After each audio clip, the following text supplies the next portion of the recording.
So I have invented a new indeterminate form, something of the form log base infinity of infinity. So, what is an indeterminate form? An indeterminate form is a resulting form of a limit that seems like it should give us concrete results on what the limit is, but it actually doesn't, because depending on the behavior of the initial functions, it could converge to many different values.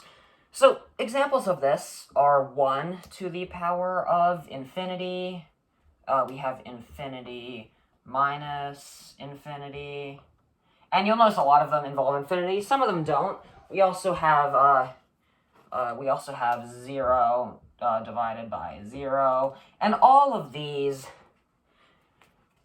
well, don't give us conclusive results on what the value of the limit is. Infinity minus infinity, you might want to say that this will go to 0 because x minus x equals 0. But that is not actually the case. And 1 to the infinity, you might want to say that this is 1, because 1 to the x equals 1. But this is also not the case. So here, we have log base infinity of infinity. And you might be inclined to say, oh, well, this should be equal to 1, because as we get closer and closer to infinity, both here and there, well, the logarithm should still just be equal to 1. Because the log of anything is, the log of base n of n is just 1. Because n to the first power is n. That's how logarithms work.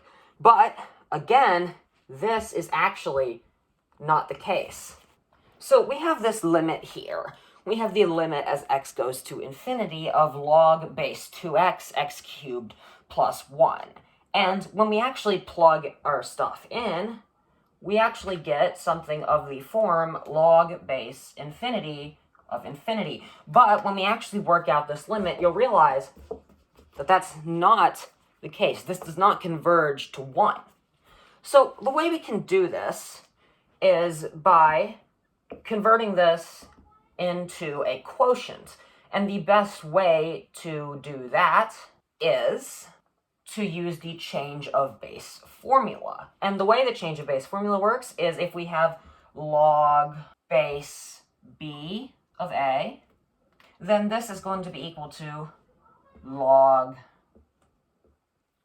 c of a divided by log c of b. So we can go ahead and use that fact right there to rewrite this as a quotient. More specifically, we can have the logarithm, obviously base 10 because there's nothing there, of x cubed plus 1 divided by the logarithm of 2 x's. And let's go ahead and analyze the numerator and the denominator. So let's go ahead and make a little separation here for the numerator. The numerator, log of x cubed plus 1. Let's look at this. So see this in here, x cubed plus 1? Well, as x goes to infinity, x cubed plus 1 is just x cubed, because the 1 becomes negligible. So this really is just log of x cubed. I don't know what they're doing out there. Log of x cubed, and we can actually use another formula to bring this 3 in front of the log. So we get 3 log of x. So this is our numerator. And now let's go ahead and work with the denominator. The denominator is log of 2x. And this one's much simpler. We can go ahead and rewrite this as log of 2 plus log of x. And let's rewrite our limit with our new stuff. Let x goes to infinity.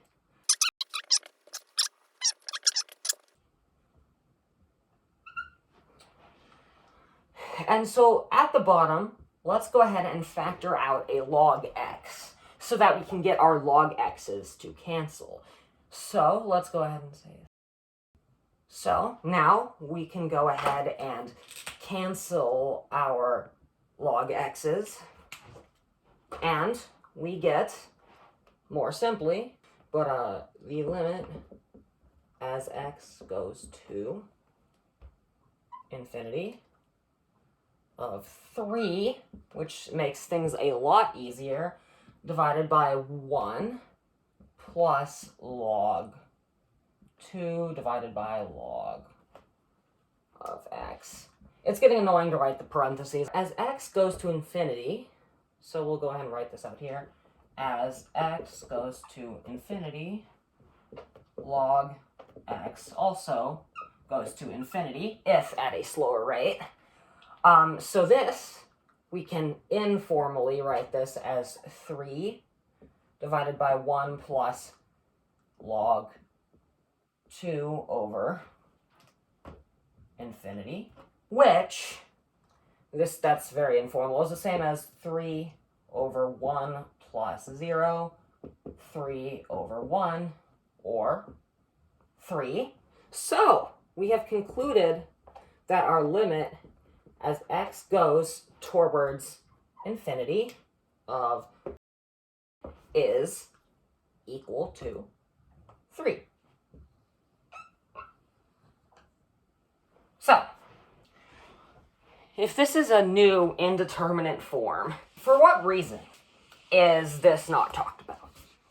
Why is the form log base infinity of infinity not talked about?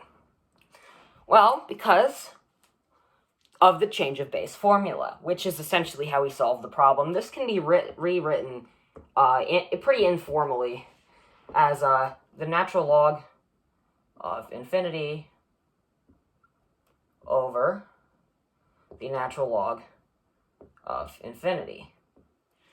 And natural log of infinity is just infinity over infinity. So really what we have here is just the already existing indeterminate form of infinity over infinity. So this right here actually implies this, and so it does not need to be talked about. So that's why pretty much every indeterminate form that you can make up is just to hide a 0 over 0 or an infinity over an infinity. Because